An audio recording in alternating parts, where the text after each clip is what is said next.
You're about to play an unfinished level from The Last of Us Part 2. The reason we added this section is there are a few sequences, and we picked the three of the best ones that we cut from the game. Often we build a game that's much bigger, and one ends up being the final product. They were months away from being finished, but we wanted to give you an insight of what it's like when we build a game, because often we have this whole thing constructed and it doesn't have final art or audio or dialogue. And here you get to see the building blocks of what it's like when we first string a bunch of these levels together. This is the intro to the first deleted level, and this one is the roughest of the three. We wanted to show more of how Jackson operates. So this is the festival where Ellie ultimately kisses Dina. The sequence would have come very late in the game as a flashback sequence while you're in the farm with Dina. And we wanted to show what is the rest of Jackson doing, and wanted to put on the stick, make it interactive. So you could see when you're outside, there are all these almost like carnival games that you can play. You could mix drinks, you could play with these kids that are playing sort of clicker Marco Polo, sit down and listen to conversations, and all the different interactions are first or second pass, very, very early passes. The building blocks are there, but nothing is final. And ultimately, while we were very excited by this sequence, it's pretty fun and lighthearted. It just slowed things too much as we're barreling towards the end of the story at this point. So again, reminder, rough, missing audio, missing animation, missing gameplay tweaks, missing dialogue, but pretty representative of what it would have been. So enjoy.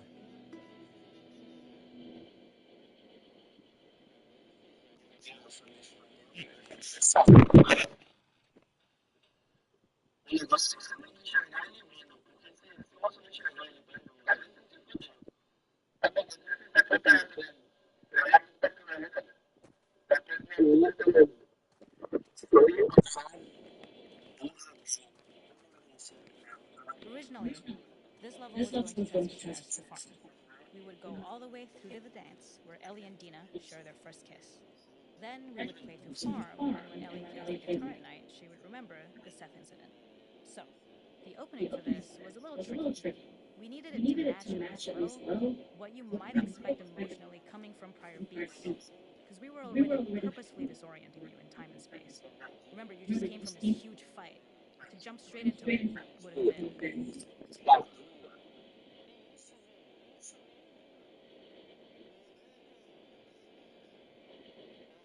Se quiser um pedaço, chega aí.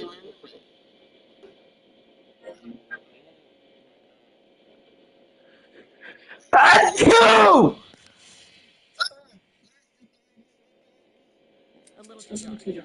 After some back and forth, we rooted in Ellie's nerves, calling back to enhance Shake's speed. Vocês estão jogando Marvel Rivals? Sim. Eu vou achar e jogo um pouco depois.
Tá parecendo os caras do BO3 que chorava pra quem jogava de 12.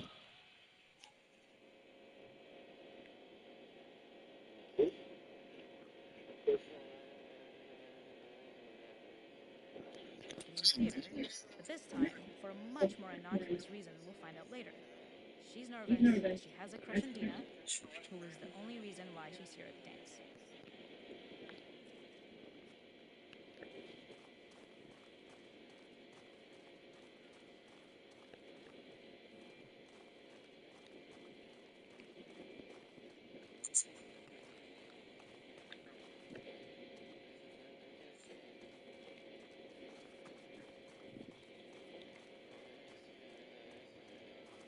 Something we really wanted to do was highlight the way their lives have turned upside down since she went down this path.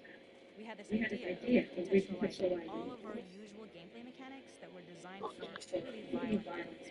The workbench, door bashes, throwable weapons, and even the infected, which is my personal favorite. Peppered throughout the level are moments of levity or shared history, all the while seeing how happy and mundane they all were before the huge revenge odyssey.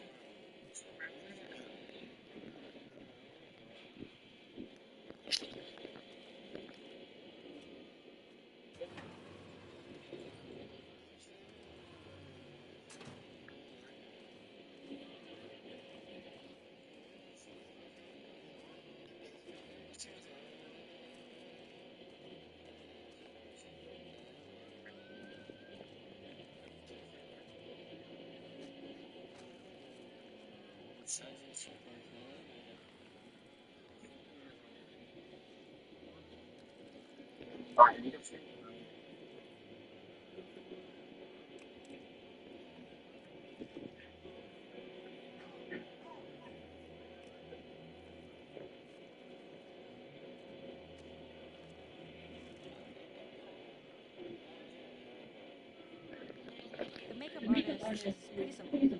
It's one of those little in-game scenes we peppered in to make it feel like Ellie had roots in the town. Hallie, our writer, mentioned that in her mind, an ex-girlfriend of Ellie's tattooed her arm to cover up her scar. So we figured this might be the only time we get to see that. We wanted to hint at it and allude to it and make it feel like there had been so much more that had been happening and so much more that Ellie threw away.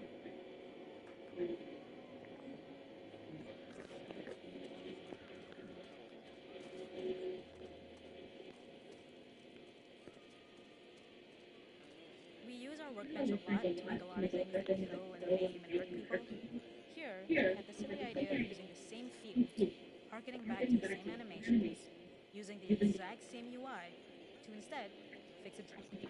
Like the workbench, you can make your base, and then you can add something to it. And at the time, we had some different reactions from Ellie based on how strong you chose to make the drink. Something we wanted to prototype though, before it got cut, was picking up some ingredients around to add, like a lime or maybe a bottle of someone's favorite whiskey or salt, like you were earning upgrades.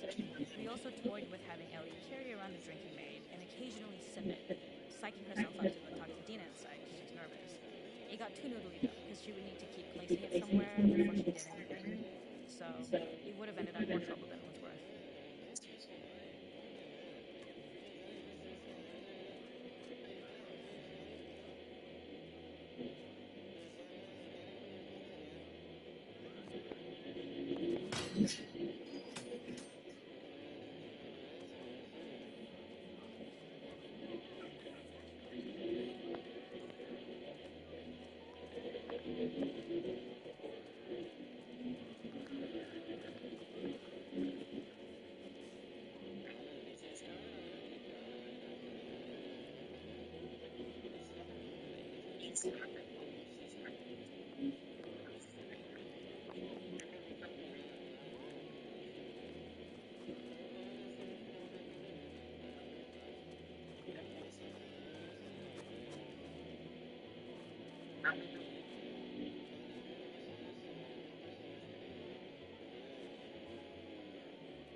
In this second deleted level, which is an extended sequence of the sewers in Seattle, this comes on the heels of where Ellie goes into a building and she survives an attack by stalkers and gets thrown out of the window and gets swept away by the current. And then we cut this section that used to be there in the final game. Now you will get to play it. So this was a way to get a bit more interesting puzzles, interesting traversal, figure out how Ellie can navigate the sewers with the fighting current. Ultimately, with a lot of these levels and these sequences, the reason why we cut them were for pacing purposes. But here it is for you in this very kind of raw form that part of it will feel finished, parts of it will feel like assets are missing as far as audio, animation won't be final. But it's a glimpse into what a game looks like when it's months away from finishing. Enjoy.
This level, internally known as Fine Nora, was quite long in duration as we had to make Ellie traverse a far distance to the opposite side of downtown Seattle.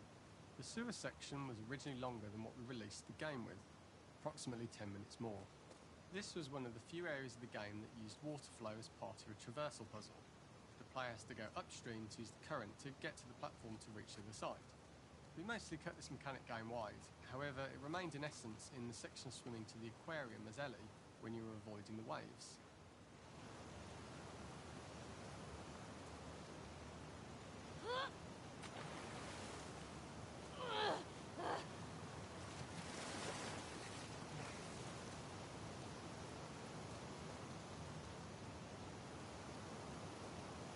When players reach the doorway and enter into the room, they're faced with a dead end. The real reason for this dead-end room is that on the reversal when exiting back out of the doorway, players are faced with the route onwards. A pipe that they'd not been able to see when they were swept past it on the way in, and something that was hidden from view when on the side platforms. The intention here being that the only option is to go off the standard path in order to search for a way out.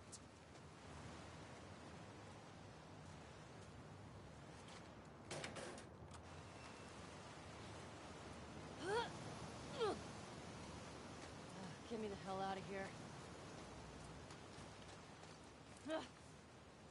Throughout the rest of the level, we also used light to indicate to the player that they were heading in the right direction. At each turn, however, we blocked the direct route forward. Players would know that they just have to keep finding alternative paths, promoting those feelings of being desperate and trapped. We slowly introduced the player to consider climbing into smaller pipes and crouching in these tight spaces.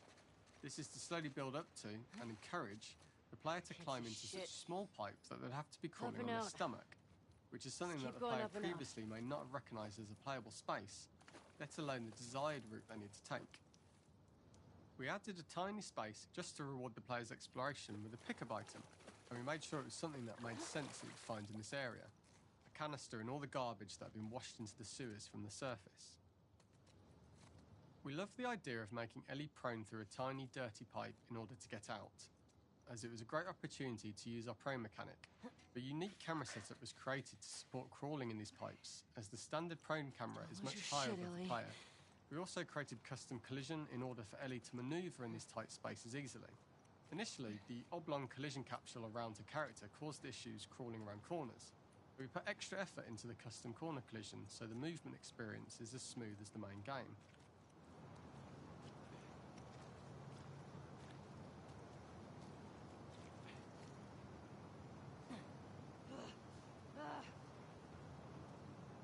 In order for the player to feel cramped, claustrophobic and desperate, we'd been enforcing the traversal mechanics that allow for a tight environment which promote these feelings.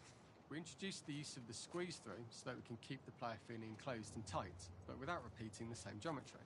Here we changed from low ceilings with wider walls to high ceilings and tight walls to change up the spatial pacing and keep the level from repeating itself.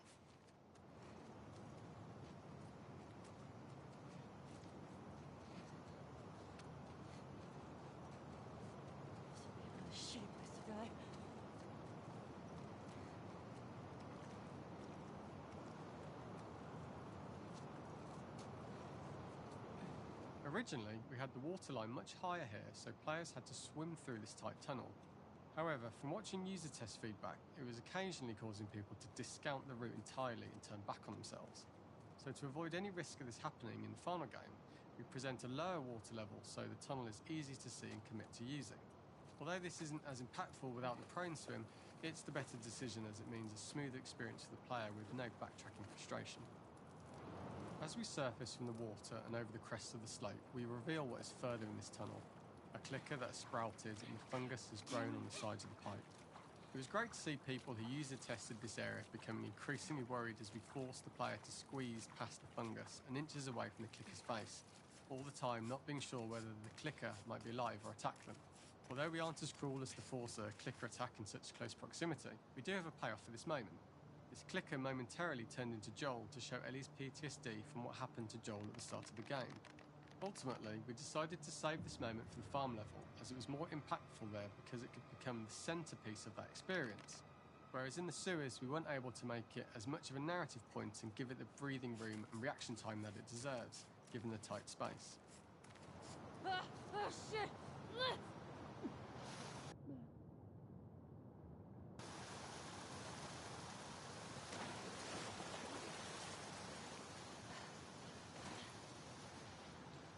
the final section, we eventually opened you out into a wider area as you traverse through such tight spaces leading up to this. So changing the environmental pacing makes it begin to feel like we're coming to the end of Ellie's ordeal. An earlier iteration used the current that we'd shown at the start for a slightly tougher traversal puzzle to conclude the sewers. The ladder was clearly visible from most of the area, but the player was faced with a fast-flowing torrent of water they couldn't cross. If the player attempted to jump into the water, they were not able to swim across the ladder due to the water's speed. But instead, they had to traverse the pipe running along the top of the space. Using this pipe was retained in the iteration we shipped with, as it's the last of the extreme methods Ellie has to undergo in order to escape the sewers, and what she will go through in her pursuit of revenge.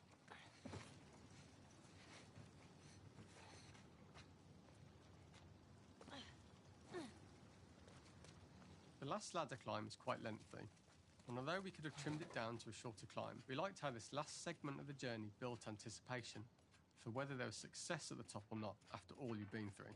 Ultimately, the ladder exits out into the subway station, which is how it connects in the final game.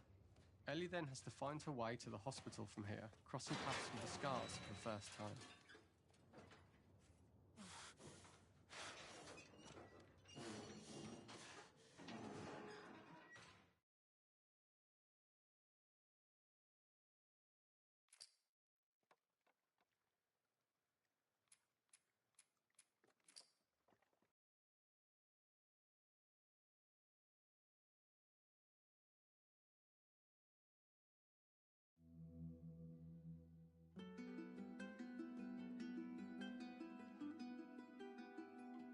For this third and final deleted level, what we call the boar hunt sequence, this was a sequence pretty late in the game. It was right after the whole Seattle Abby sequence where Abby spares Ellie. And then we wanted to come back into Ellie's story, but keep it a bit mysterious of how much time has passed, where is Ellie now? So we're coming in on Ellie, and she's following a trail of blood. And we wanted to mirror, in a way, the deer hunt sequence from the first game, but this time do it with a boar. And there's something with Ellie that now she can't let go of this violence. She's pursuing it, even against this innocent animal. This was another opportunity to show how the violence that Ellie has experienced, the violence that she witnessed being afflicted onto Joel, is still sticking with her, and she's still experiencing these PTSD moments. This was a sequence that was pretty far along and was cut pretty late in production. Parts of it are still really rough, but the gameplay, the building blocks were all there. I think you'll have fun to see, like, again, a rough, unfinished sequence that you can play. You can see all the way to the end, and including a cinematic that we end up cutting. And the remnants of the sequence ended up being mentioned in Ellie's journal. So this part of the story that we developed still made its way into the game as kind of optional stuff that you could read about, but here you get to experience it. So as a reminder, this is pretty rough, months away from being finished, but you get to see it now.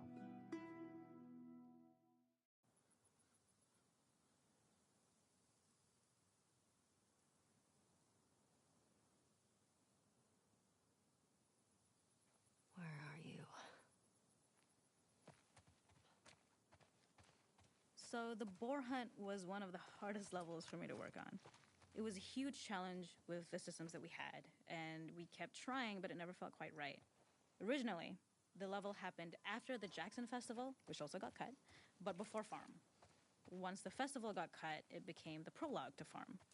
The intended experience is that we jump forward in time after the fight with Abby in the theater. We don't know where Dina is. We likely assume she's dead because she was just bleeding out. Ellie is alone. Her hair is short. So maybe this is the future or the present.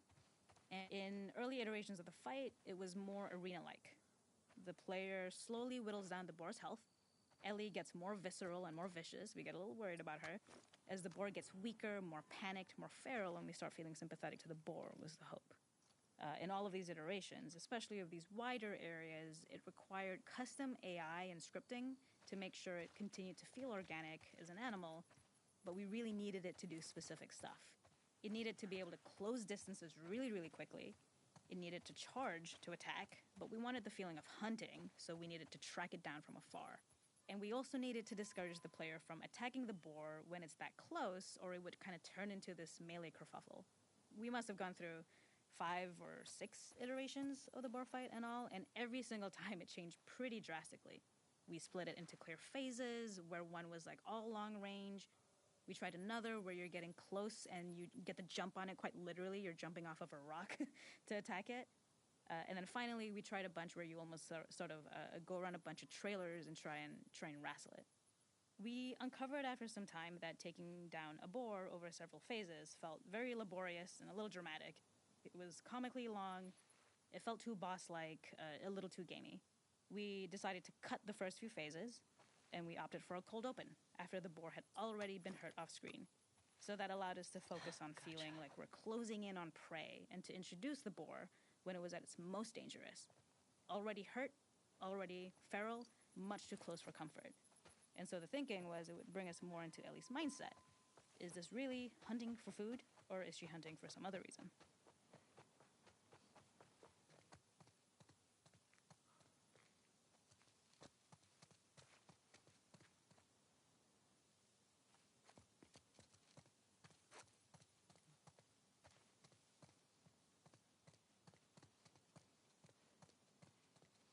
The gas station was built to highlight the boar's destructiveness.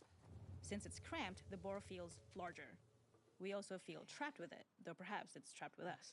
When it charges, it gets to us quickly, so we must be on our toes. This made it more aligned with Ellie's sort of hunting for trouble mindset. Listening became more important, as well as moving around slowly so it didn't hear you. Could you spot it before it saw or heard you? And could you get a shot off quickly enough so you could dodge out of the way? Or is the shot worth the cost after? It feels like a gamble. By the end of the fight, everything would likely be in shambles. The boar would burst through the back, and Ellie would follow it and finally enact revenge.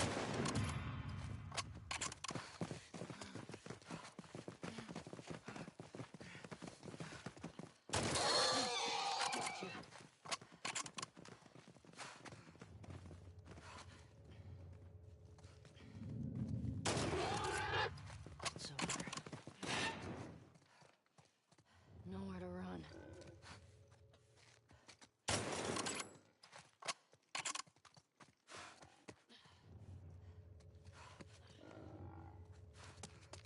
The boar kill was supposed to be anything but glorious.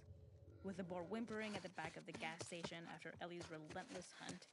After this, hearing the drone that we kind of come to